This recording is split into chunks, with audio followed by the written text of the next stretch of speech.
Después de mi formación profesional en la Diputación Provincial de la provincia en Alemania, donde vivíamos antes, trabajaba en la oficina de gestión de multas. No es el lugar más agradable de trabajar por las llamadas que recibes ahí, pero bueno, fue un trabajo seguro. Una de mis tareas fue de tramitar los recibos de determinación de datos que tengan notas de la policía para que nuestra oficina enviase una carta bonita al que había cometido el delito. Un día mi jefe me dio una de esas notas y me dijo: mira esta nota, ¿este hombre también es uno de vosotros? Tomé la nota y la leí. El agente de la policía describió una conversación que tuvo un domingo por la mañana con un padre que estaba en camino a la iglesia con su familia bien numerosa. El problema era que estaban en el coche más personas de lo permitido y no todos los niños tenían puestos el cinturón de seguridad, porque no había suficientes.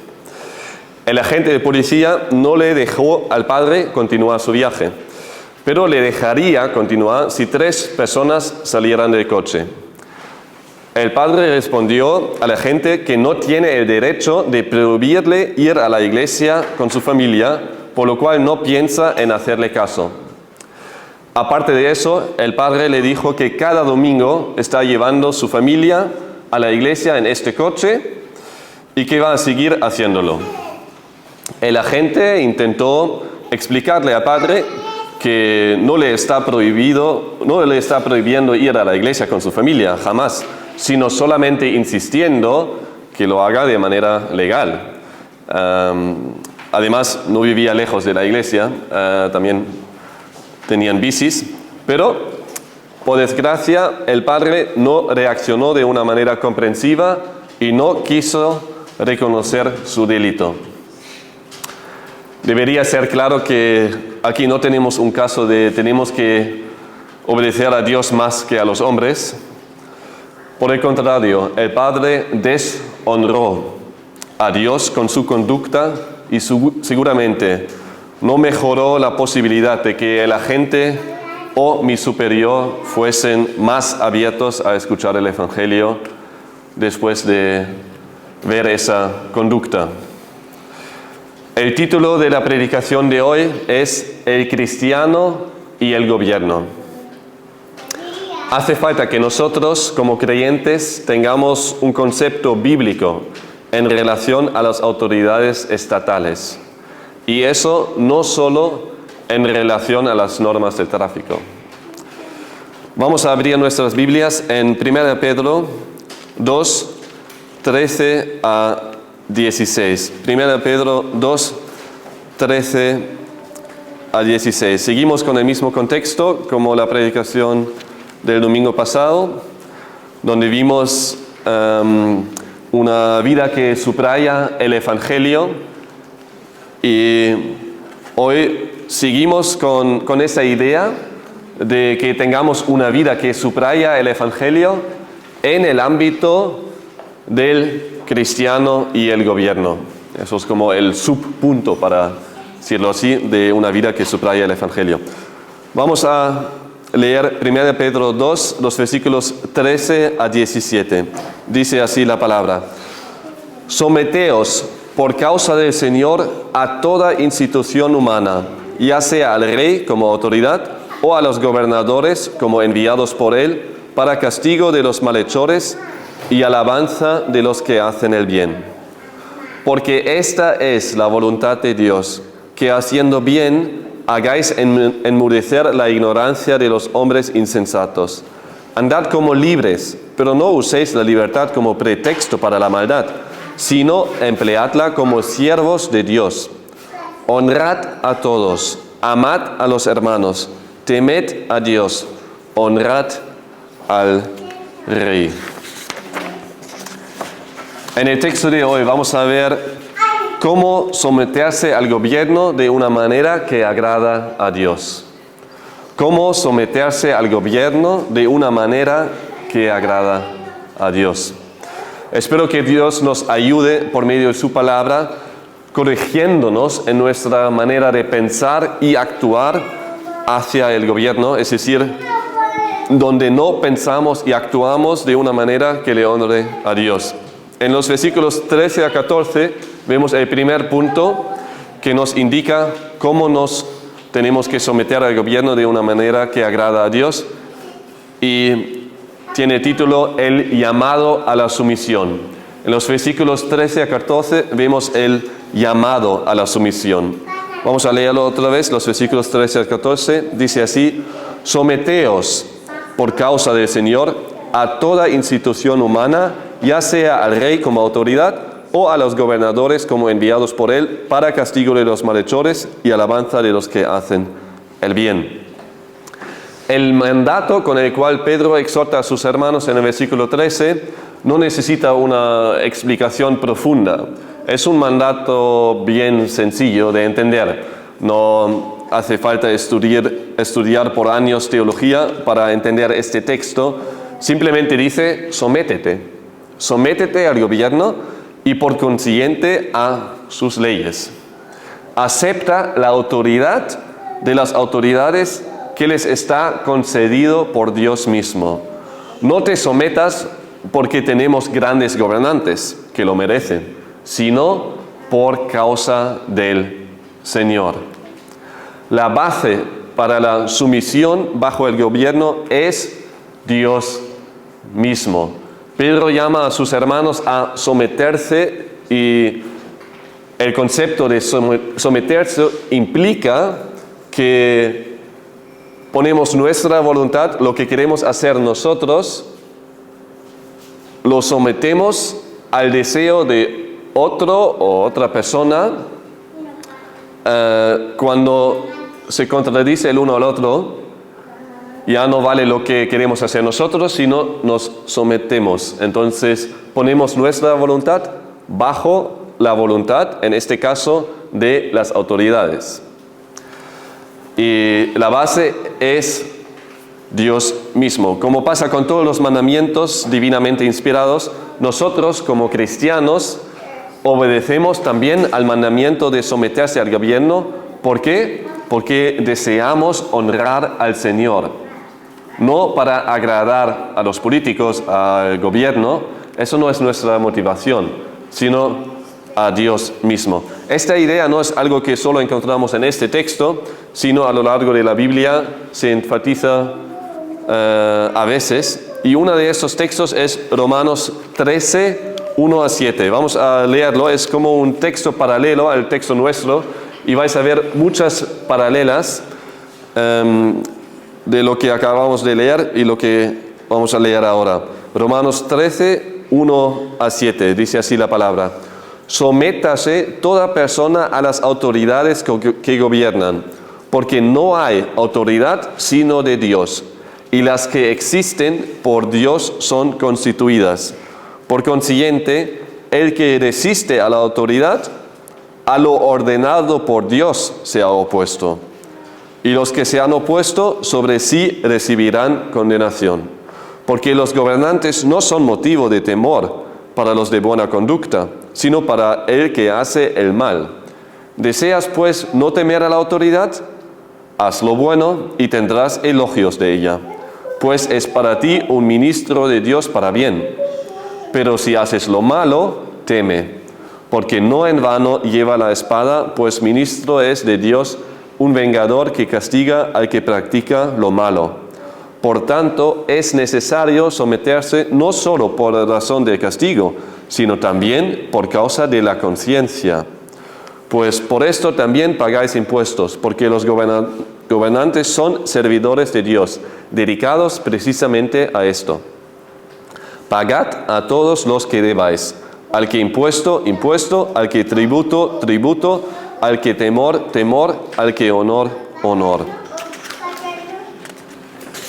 También aquí el texto de Romanos 13 es bien claro y no nos debería quedar muchas dudas de cómo deberíamos someternos bajo el gobierno.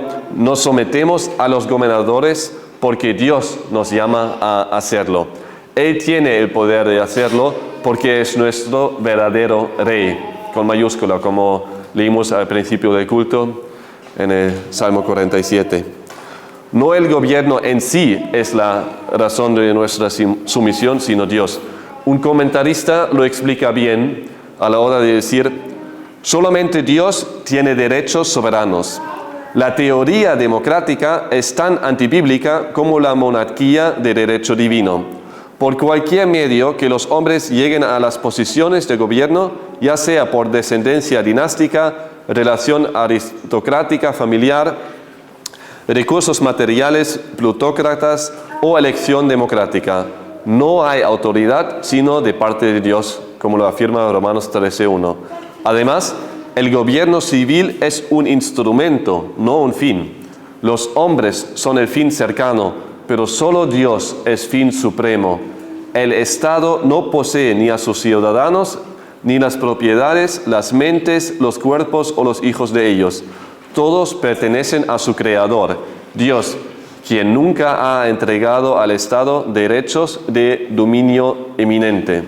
Y eso es importante de entender, que nuestra sumisión se basa en Dios y Él es que gobierna al fin y al cabo. Eso significa que nuestra sumisión bajo las instituciones humanas no depende de qué buena o mala sea su política en este momento. En tanto que las leyes no se oponen a la voluntad de Dios, tenemos que respetar y cumplirlas. Si no cumplo las leyes, el castigo que sigue será justo y bueno. Obviamente, si el gobierno un día nos llama o nos prohíbe a enseñar la Biblia, obviamente que en ese caso no. Seguimos enseñando la Biblia, tanto en los cultos como en casa a nuestros hijos. Pero siempre cuando la ley estatal no se opone a la voluntad de Dios decretada en su palabra, nos sometemos. Cuesta lo que cuesta. Nos da bien o no nos da bien.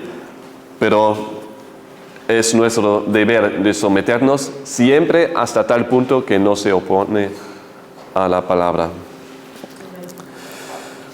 Como leemos, el rey, o en nuestro caso el presidente, por su parte ha establecido gobernadores e instituciones como la policía para castigar a los que no cumplen las leyes y para alabar o reconocer a los que sí las cumplen y hacen el bien.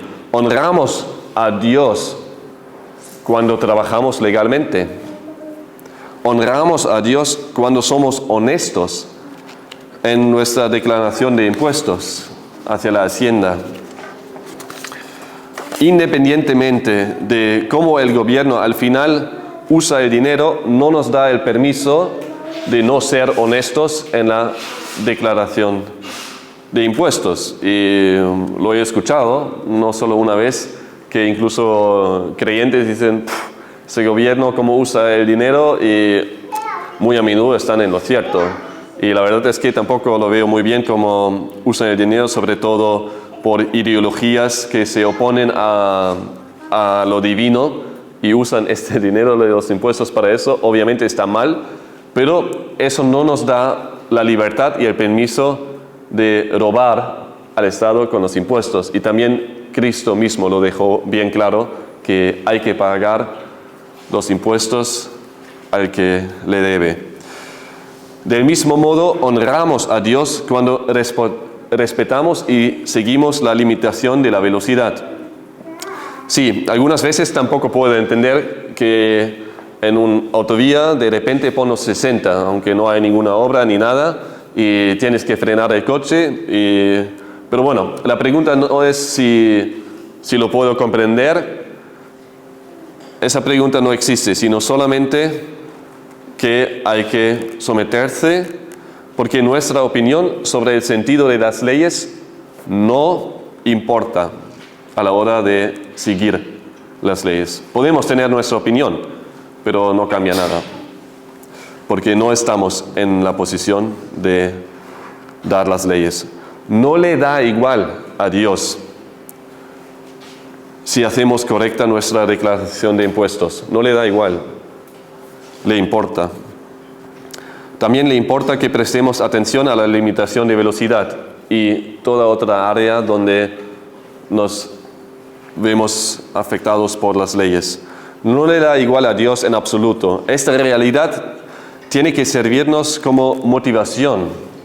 Tengo que exhortarme y animarme yo a mí mismo casi diariamente cuando estoy en el coche,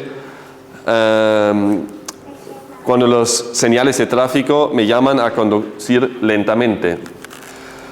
Me tengo que decir a mí mismo constantemente, ahora tienes la oportunidad de honrar a Dios. Aunque nadie te ve, ni sabe que eres creyente, pero puedo honrarle a Él, aunque quiere darle un poco más peso a mi pie derecho. Pero no. Si la ley dice tal cosa, tengo que someterme. Así de fácil. Nosotros, los creyentes, tenemos que esforzarnos para tener un testimonio irreprochable. Lo vimos el domingo anterior, que queremos vivir una vida que subraya el Evangelio. Y para que nuestra vida subraya el Evangelio, hace falta que respetamos las leyes.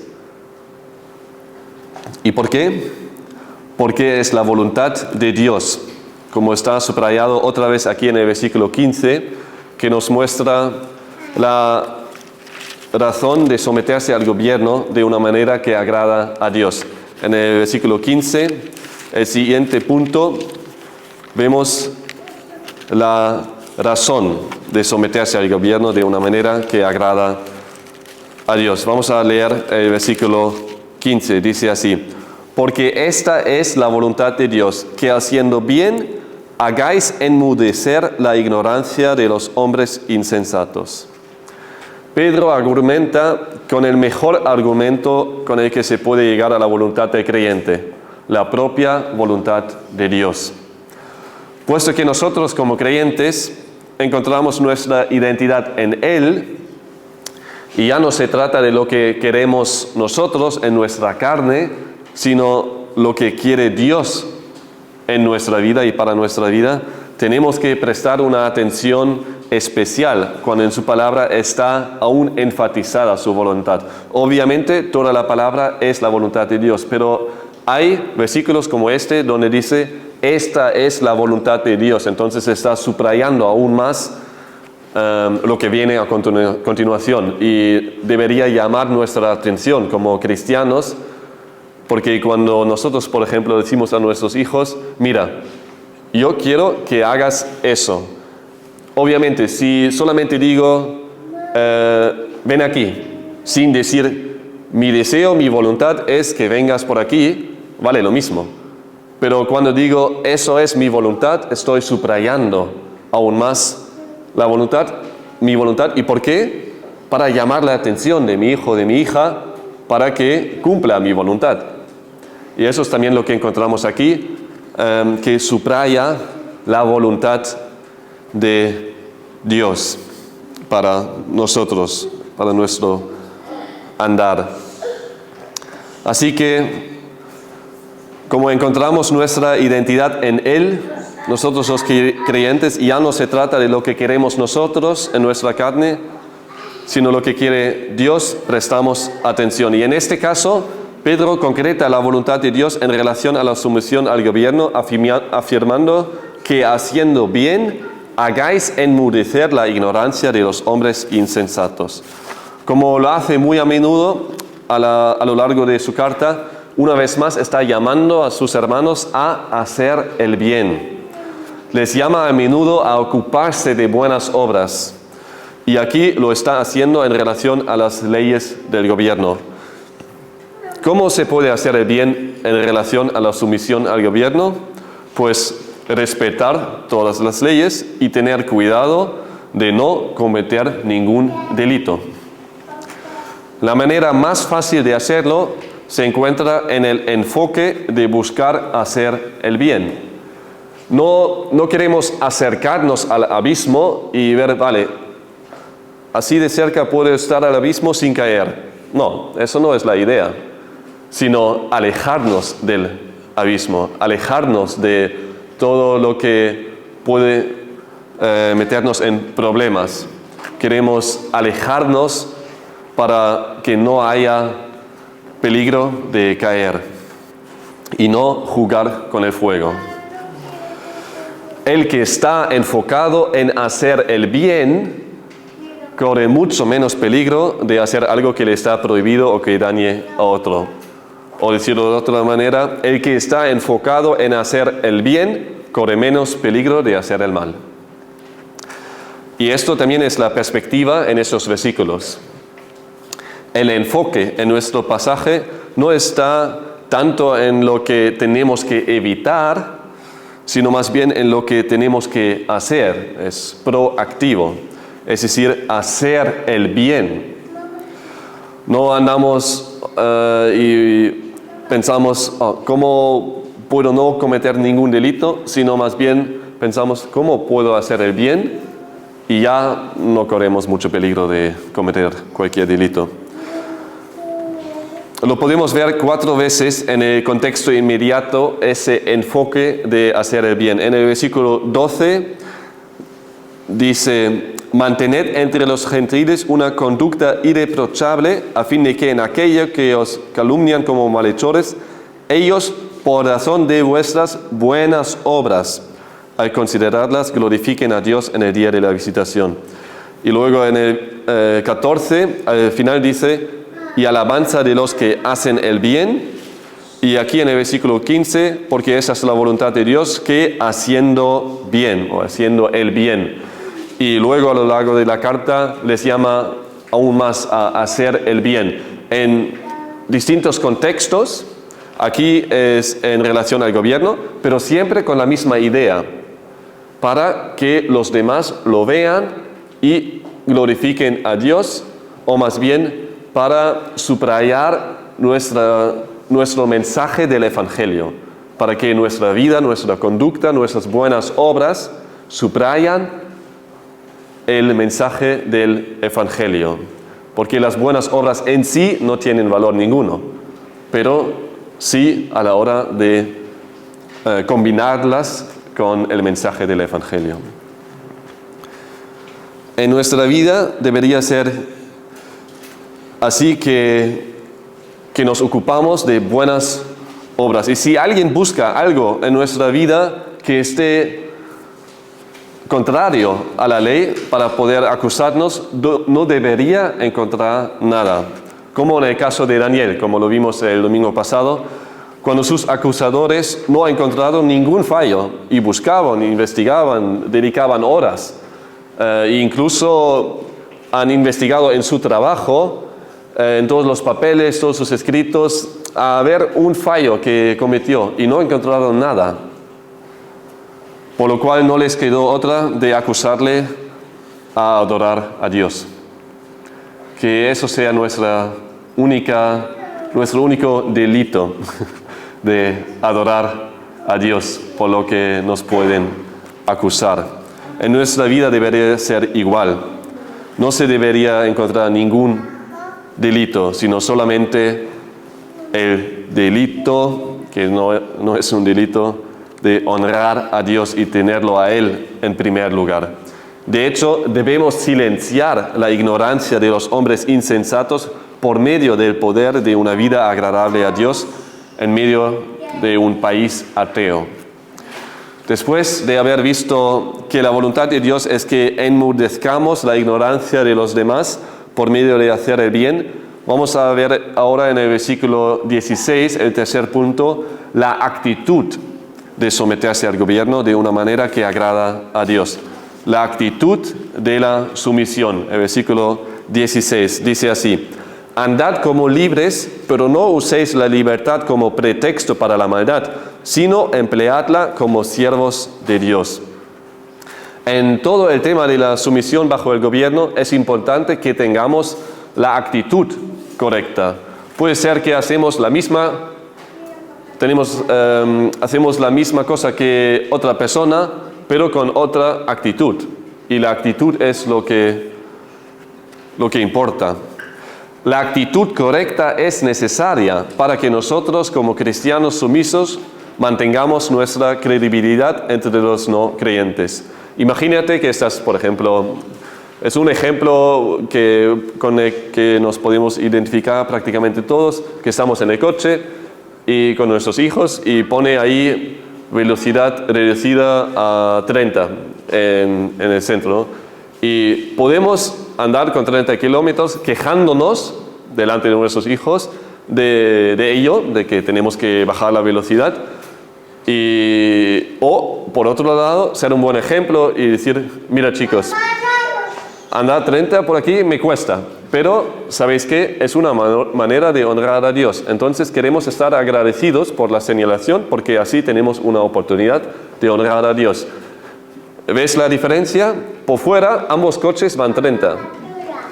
Y en ambos coches ves al hermano y le saludas. Pero dentro del coche, distinta actitud. Y eso importa a Dios tanto como cumplir las leyes. Y lo mismo con trabajar de manera legal, declaración de impuestos, y etcétera, etcétera. Otras leyes que nos afectan. En este caso, la actitud correcta tiene como base la conciencia de nuestra identidad, de que somos libres para el mundo y esclavos para Dios. El concepto de la libertad en Cristo es un concepto que a menudo es mal interpretado. Y no pocos usan la verdad de nuestra libertad en Cristo como excusa hasta para no obedecer a las leyes humanas. Aquí el texto claramente enseña lo contrario. Como cristianos realmente somos libres del pecado, libres de la maldición de la ley, libres de la esclavitud de Satanás, libres del control del mundo y del poder de la muerte. Pero no somos libres en el sentido de que podamos hacer lo que nos dé la gana. Lo que nos da la gana, no. Porque siempre cuando es según nuestra carne y no según el Espíritu, tenemos que someternos a la voluntad de Dios. Somos esclavos de Dios y de acuerdo a este texto, como esclavos de Dios, tenemos que someternos a las leyes del rey. En nuestro caso, tenemos que someternos a las leyes del gobierno español de toda voluntad, independientemente del partido del presidente. Es verdad que hay partidos que, bueno, obviamente no hay partido que es bíblico, que agrada a Dios, pero igual hay partidos que te gustan más o menos, pero no importa. Tampoco importa que al final va a salir como presidente ahora para nuestro país. No debería afectar nuestra actitud. Aunque con uno igual nos cuesta un poco más que con el otro, no importa. La actitud, ¿por qué? Porque se basa en Dios y no en el presidente mismo. No se nos permite tener la libertad en Cristo como pretexto para la maldad, como está escrito aquí en el versículo 16. Pretexto, término que se usa aquí, indica poner una máscara o velo sobre algo. El término indica entonces que no deberíamos usar nuestra libertad en Cristo para cubrir el pecado. Algo que nos puede pasar rápidamente y que me pasó a mí, bueno, no solo una vez, pero una vez donde fue bastante obvio. Una vez tuve la oportunidad de recoger a alguien de la cárcel para llevarle al culto un domingo por la mañana. Tenía el permiso de estar fuera de la cárcel el domingo por la mañana para ir al culto. Y siempre le buscaba a las 9 para poder estar en el culto a las 10, porque era un viaje bien largo. Y un domingo por la mañana me llama a las 9 y dice, pues, ¿dónde estás? Y yo saltando de la cama al coche, y eso, bueno, el culto comenzó a las 10 y desde mi casa hasta la cárcel, después a la iglesia, fue 1 hora y media. Y como ya eran las 9, y saltando de la cama al coche, bueno, conscientemente no presté atención a la señalización y me dije a mí mismo, pues estás en camino de recoger a alguien para ir al culto. Entonces haces algo bueno, como está enviado por Dios mismo, ¿no? Entonces, de acuerdo a la divisa, el propósito santifica los medios, que por cierto no es un concepto bueno. Pensé que tenía algo como una inmunidad espiritual, como lo tienen los embajadores de los países, ¿no? Así que daba bien al coche y llegué a las 10, pero os podéis imaginar que no fue de una manera que agrada a Dios. Hice exactamente lo que está explicado aquí. Usé mi libertad como pretexto para la maldad. Y no solamente no estaba cumpliendo las leyes, sino también he puesto en peligro mi propia vida y, aún peor, las vidas de los demás que estaban ahí conduciendo un domingo por la mañana. Y yo andando ahí como loco, pensando que hago algo bueno. Pero eso nos puede pasar rápidamente, que pensando hacer el bien, al final que usemos la libertad en Cristo que tenemos como pretexto para la maldad. Además, tengo que admitir que disfruté de conducir tan rápido sin tener mala conciencia, pero eso, aparte. Aquí, obviamente, usé mi libertad en Cristo como pretexto para hacer lo malo. Y es justo la actitud de que nos advierte el texto. En lugar de ello, tenemos que actuar como libres del mundo, pero esclavos de Dios. Llegamos al último versículo que nos muestra ahora el alcance de la sumisión al gobierno que agrada a Dios. El cuarto punto, el alcance de la sumisión. Versículo 17. Dice así la palabra: honrad a todos, amad a los hermanos, temed a Dios, honrad al Rey. En el versículo 17, Pedro resume su tesis con 4 palabras claves y explica la actitud que tenemos que tener de acuerdo a Cristo en todas partes: la familia celestial, Dios mismo y el gobierno. Un comentarista afirma que este mandamiento no es una verdad teórica, sino un hecho cuando tienes la oportunidad. Un hecho cuando tienes la oportunidad. Eso significa que en cualquier situación en la que estás, se tiene que ver tu conducta en tus hechos. Una conducta que tiene que estar lleno de respeto para con todos, pero sobre todo para Dios, el gobierno y los hermanos. Cuando hablas con una persona, tienes que preguntarte a ti mismo, ¿se siente tomado en serio esa persona o no? ¿La estoy respondiendo, escuchando con respeto o no? Y antes de que Pedro va a lo específico, incluye en su primer imperativo a toda la gente. Como cristianos debemos honrar a todos en general. No deberíamos faltar de respeto a nadie, sino mostrar un respeto general a todos. Aunque el otro se comporte de una manera que normalmente no merezca tu respeto y también puede ser por pecado, y ahí estás en lo cierto de que no te guste lo que hace, cómo actúa, pero para tratar a una persona con respeto, no es necesario que nos gusten sus convicciones o su conducta. Tenemos que respetar a las personas independientemente de su conducta de una manera general. Tenemos que ser conscientes de que cada ser humano es creación de Dios. Además, sin la gracia de Dios no estaríamos mejor que los demás. Entonces, honrad a todos, y eso también tiene que ver con tu propia humildad. Cuando andamos de manera humilde, nos es mucho más fácil honrar a todos. Incluso cuando hablamos con homosexuales o gente trans que nos deja sentir incómodo, tenemos que tratarles con respeto y no ser polémico. Cuando les tomamos en serio como personas, nos va a ser mucho más fácil poder predicarles el Evangelio. dejando claro que en toda la conversión que lo que vive es pecado. De hecho, tuve una vez una conversación larga con un hombre trans que se identificó como mujer. Y bueno, por fuera no se ha podido decir que es hombre o mujer por su apariencia. Bueno, cuando habló sí, por su voz.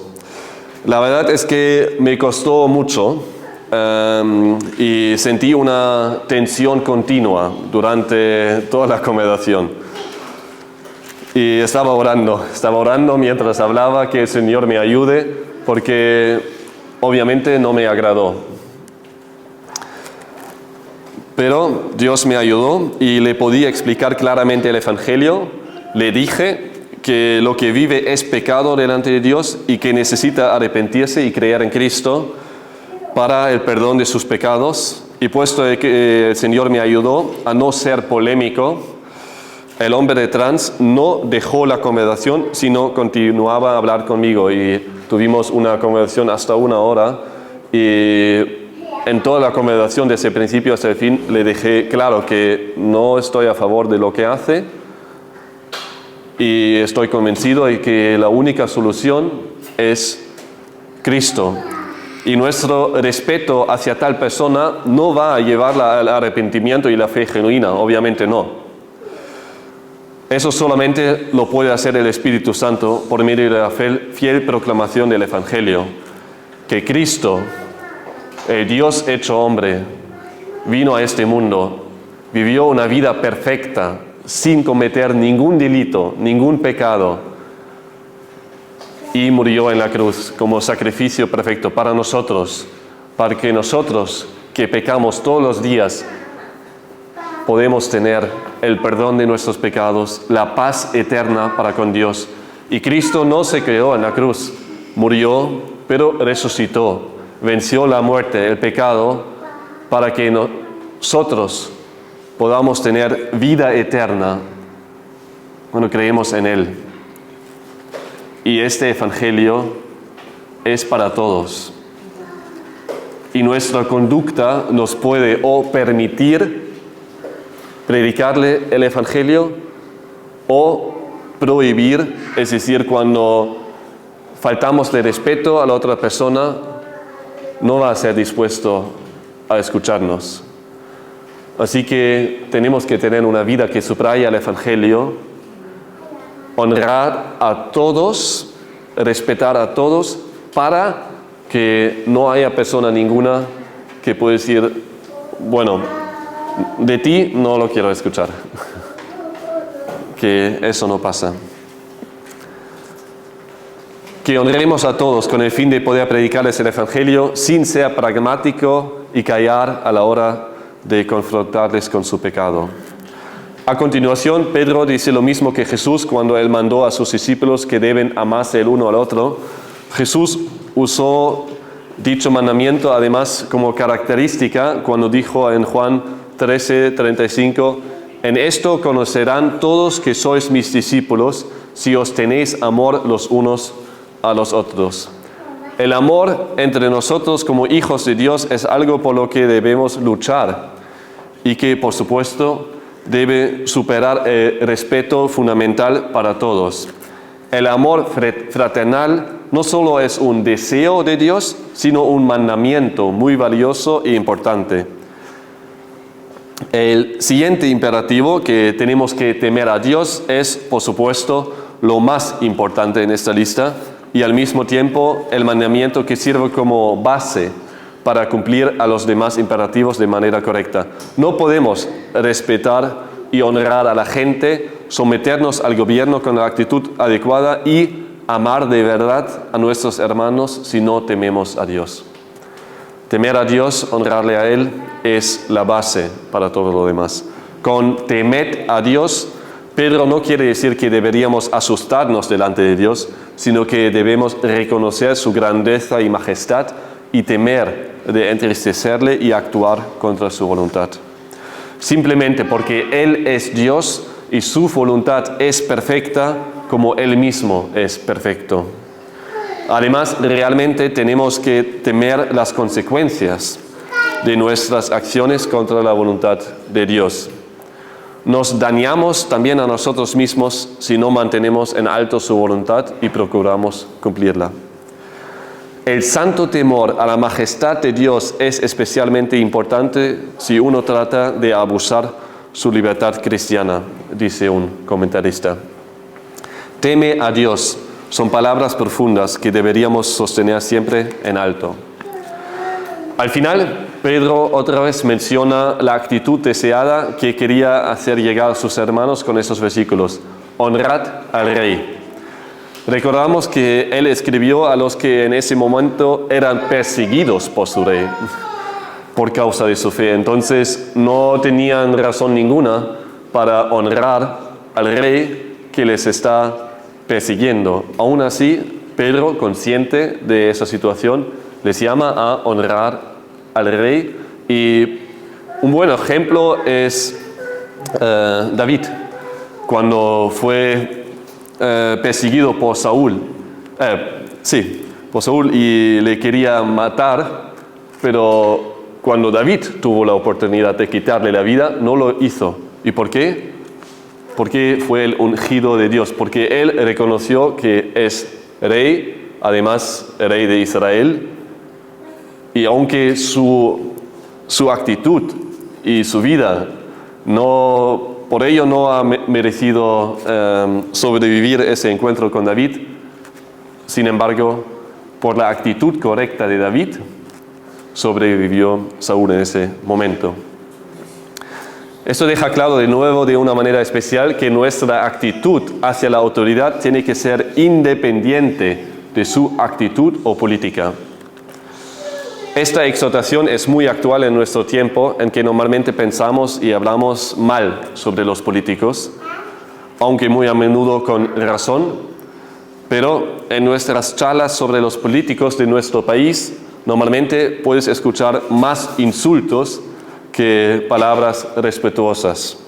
Podemos y deberíamos honrar a los gobernantes, mientras seguimos la exhortación de Pablo en 1 Timoteo 2, 1 a 2. 1 Pedro 2, 1 a 2. Dice así: exhorto, pues, ante todo que se hagan rogativas, oraciones, peticiones y acciones de gracias por todos los hombres, por los reyes y por todos los que están en autoridad, para que podamos vivir una vida tranquila y sosegada con toda piedad y dignidad.